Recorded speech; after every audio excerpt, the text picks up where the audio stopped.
As we all know, Srila Prabhupada was very focused on writing his books every day, wherever he was. He would give so many hours in the extreme early hours of the morning for this work because he considered this his most important work.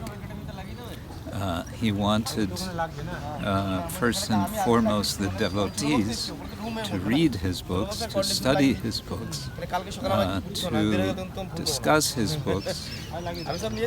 And he sometimes would say we should discuss them threadbare. And this reminds me of an interesting distinction that has been made by one scholar of religion. He makes a distinction between what he calls consumer reading and religious reading.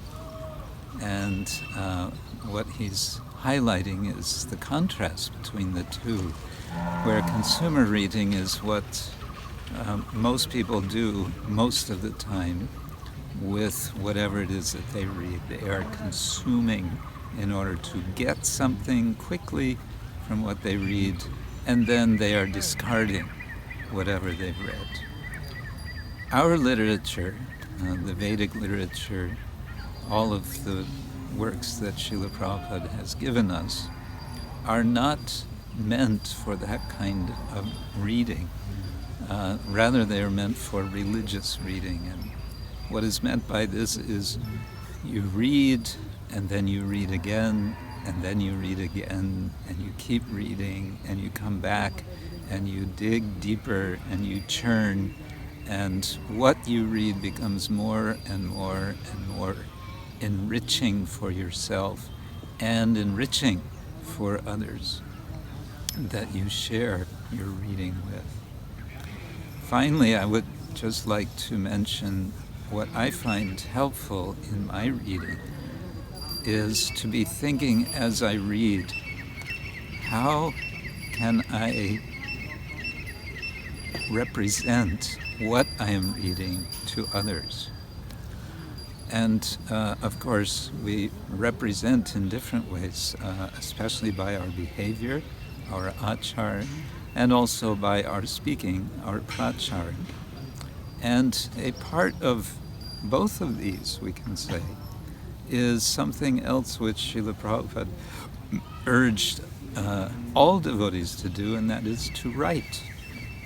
So if you think about, as you are reading, how would I write something based on what I'm reading and based on my own understanding, my own experience from my own life, such that people will be interested to catch something from this wonderful vision which is provided us through this world, this world of Krishna consciousness, this universe of Krishna consciousness.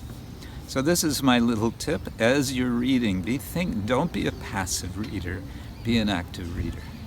Bhaktivinoda Thakur speaks about this also. Be an active reader, and particularly by asking yourself, how would I represent, how would I bring this, what I am reading, to others?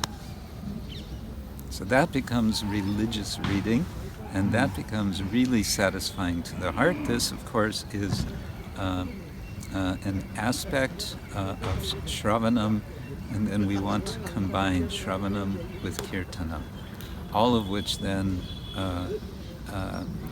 inspires us in our central practice of chanting the holy name, the Maha Mantra. Hare Krishna, Krishna Krishna, Hare Hare, Hare Rama, Rama Rama, Hare Hare, Hare Krishna, Krishna